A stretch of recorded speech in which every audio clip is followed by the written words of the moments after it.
We're a little over a week into the last month of mobile gaming goodness, and it's showing no mercy. Seriously, things are going pretty good and smooth. So we're gonna be counting down over 20 brand new games that'll definitely make you forget other games for the rest of this week.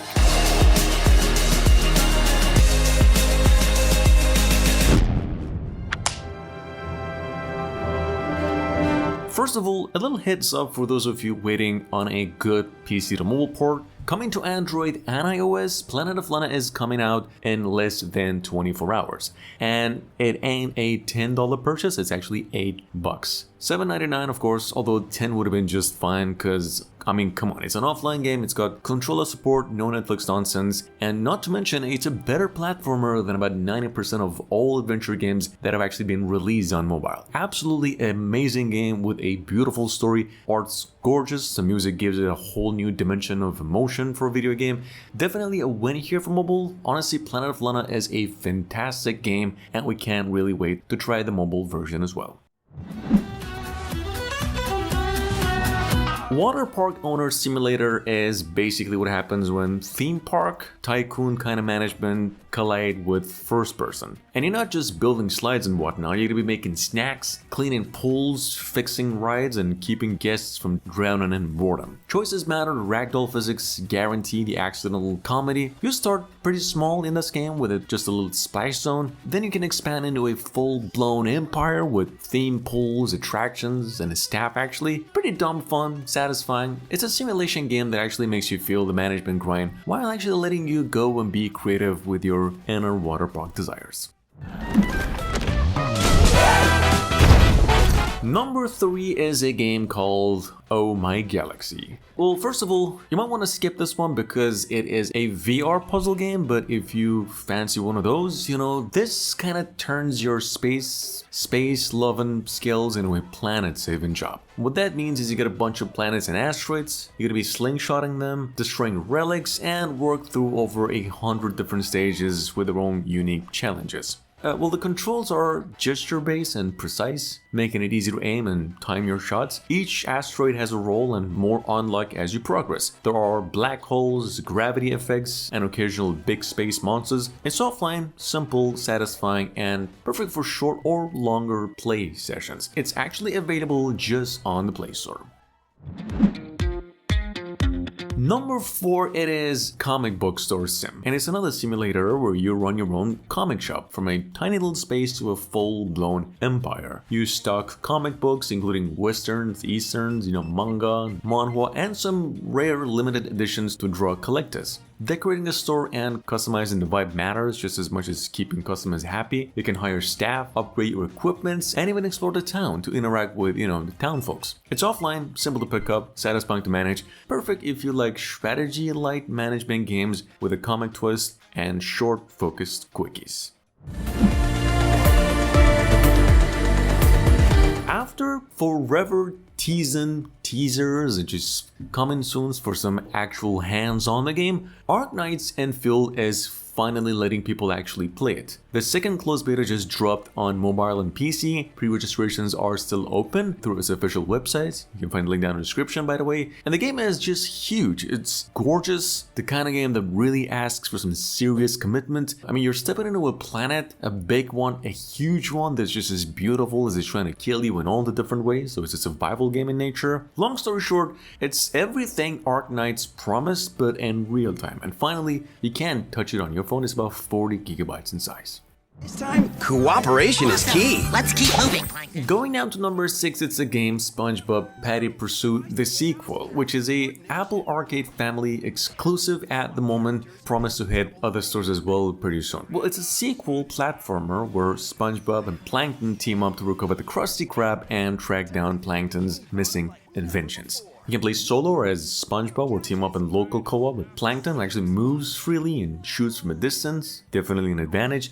Levels include paths that only Plankton can reach, making teamwork matter here. In quality, the game actually runs pretty smooth, characters are pretty cool, and the voice acting matches the show. It's pretty simple, it's fun, and approachable. Perfect for short sessions with longer co-op play. Unfortunately, like I said, it's available only on Apple Arcade.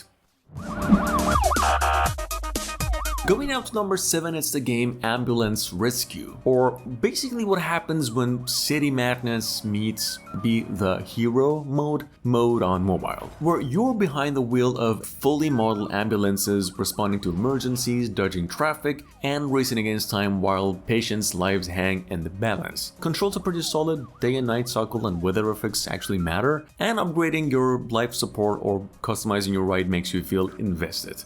And it's not just driving, it's managing crisis on the go. Perfect for quick sessions or longer runs. It's realistic, it's tense, and pretty satisfying as well. This actually scratches that I'm saving lives itch, like very few games actually do.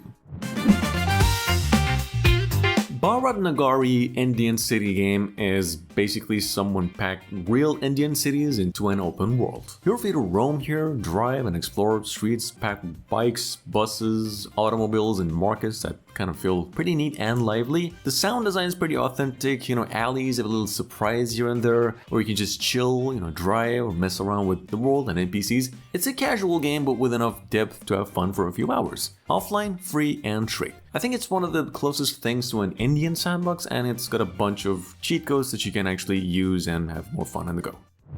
Come to me, my barbarian. Coming up behind that at number 9, it is Ungodly. I kind of think like someone finally said, what if a gacha RPG were all sunshine and anime and like a full juggernaut? This game is coming from the same team that made Star Wars Galaxy of Heroes, so obviously they know something. It's built by someone who actually understands mobile games. It's Genshin Impact kinda, but grimier, bloodier, and with like less bubblegum magic. You get to switch between characters in the middle of combat, chain attacks, get into some deep tragic backstories through its affinity system. Basically, it's Dark Souls with a lot of soul. Console tier craftsmanship right in your pocket. My name's John Marston. Red Dead Redemption is finally available on mobile, of course, most of you know, and if you've got no Netflix account, you've got about 2 different ways to play the game. You either download it normally and pay the full price at $40, or you could always battle with the thing if you've got no Netflix subscription as well. Anyway, both options are on Android and iOS, both take around 10 gigabytes and both run locally, and once you install the game, you're gonna get a quick download of extra data, then a Netflix login pop up if you picked, the Netflix version. After that, and once you get past that, you just get straight booted into the Rockstar intro, and there's no tricks, no cloud nonsense, just pure Red Dead Redemption. And I gotta be honest, for a game with such scale, it's actually running pretty good on even lower end devices. Not that impressive on high end, but it's playable on the go, got a controller support, it's offline, and it's got graphical options as well. Why not?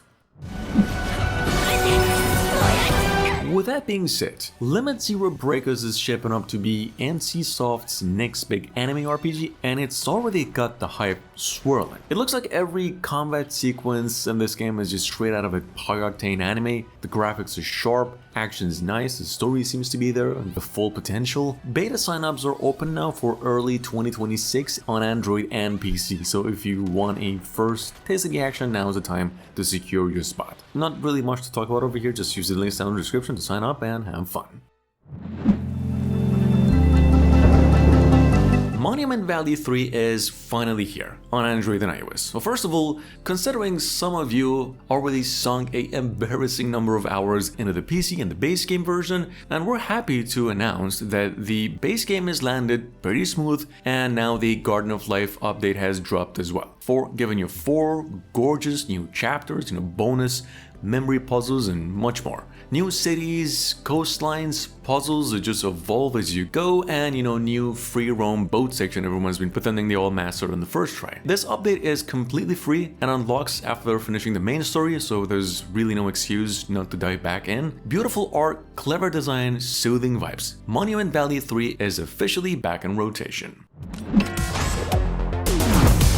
Going down to number 13, we've got Hellfighters. Well, first of all, it's a roguelike mobile exclusive, pretty good game, where you get to blast alien bugs and try at least to keep it that way, because it is a survival game. You get a squad of 6, face off waves of enemies and some actual oversized boss fights across a bunch of different arenas. Weapons, skills, and ultimates can be upgraded to make your team stronger, and there are over 30 different gear items to customize as well. Action is fast, matches are short, intense, and the graphics are clean and reliable even on small screens. Online only, unfortunately, but easy to jump in for a few rounds. If you like shooters with simple squad mechanics and a lot of blasting, this one works.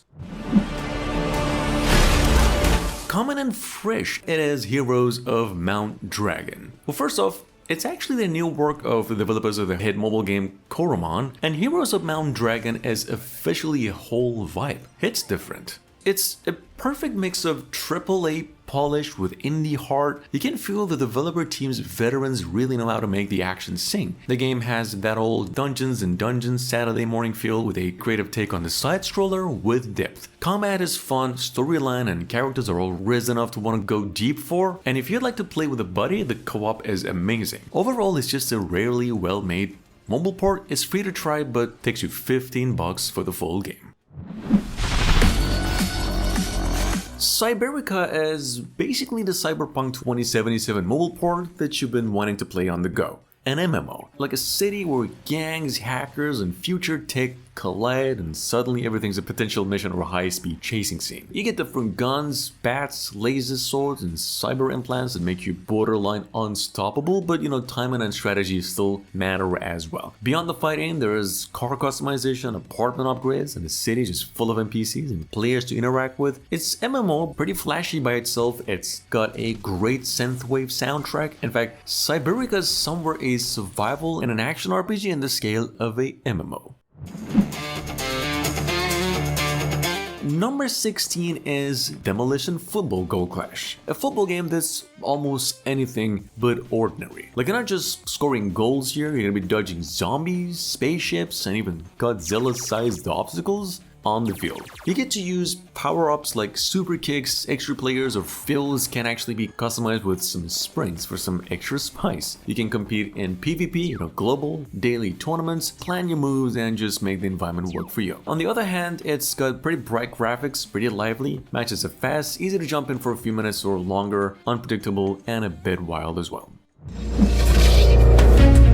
Well, going down to number 17, we've got the game Twilight Chronicle, an idle RPG where heroes are fighting these dark forces of another dimension. You collect heroes, of course, by summoning, build a team, tackle tacticals with skills and formations that really matter. Art's pretty detailed and the story leans into some classic fantasy without overcomplicating none. You've got daily login rewards and free summons give you a solid start, while of course idle RPG offline progressions keep it all growing. It's an idle RPG, so of course it's online only, simple to pick up and fair, compared to similar games. If you like idle RPGs with a bit of strategy and character collection, this one's solid.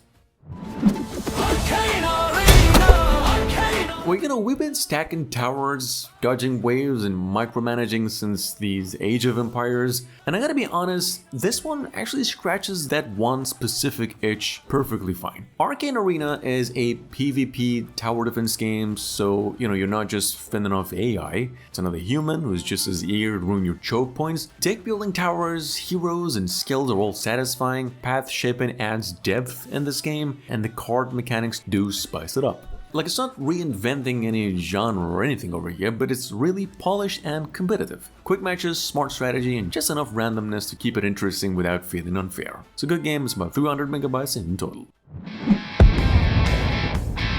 Sliding into the list at number 19, there is Fake Island Demolish, which is pretty much exactly what it just says on the tin. You blow stuff up, it's ridiculously satisfying.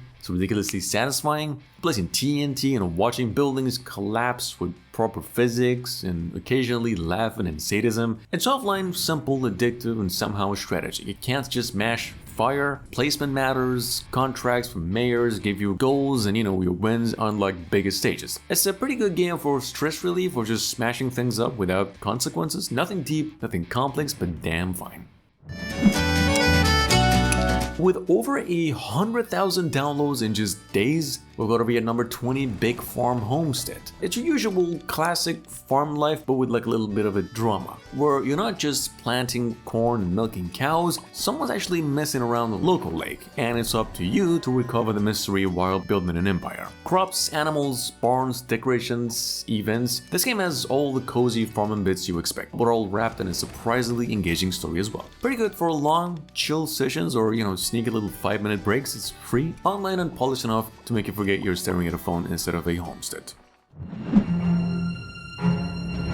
A Vernum 4 Greed and Glory finally dug its way to iOS, and the good news is that these developers have rebuilt it from scratch. Overhauled visuals, over 20 new fresh quest lines, expanded dungeons, smoother turn-based combat that actually lets you experiment with stuff. The world itself is still a masterpiece of just humor, political mess, and moral choices matter, but rarely in a neat good versus evil way. And look, whether you are a newcomer or a longtime fan of the series, this is a strategy and surprisingly fresh RPG that just makes you feel like a real adventurer. $9.99, pick it up, or 9. German.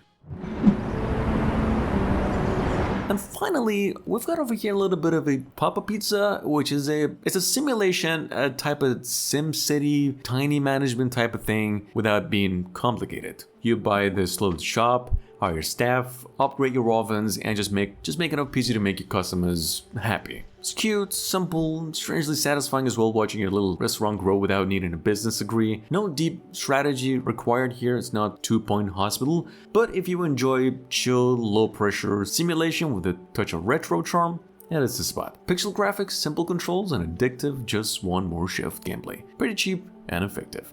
Thanks for watching. Which one's your favorite, by the way? Let me know about it down in the comments.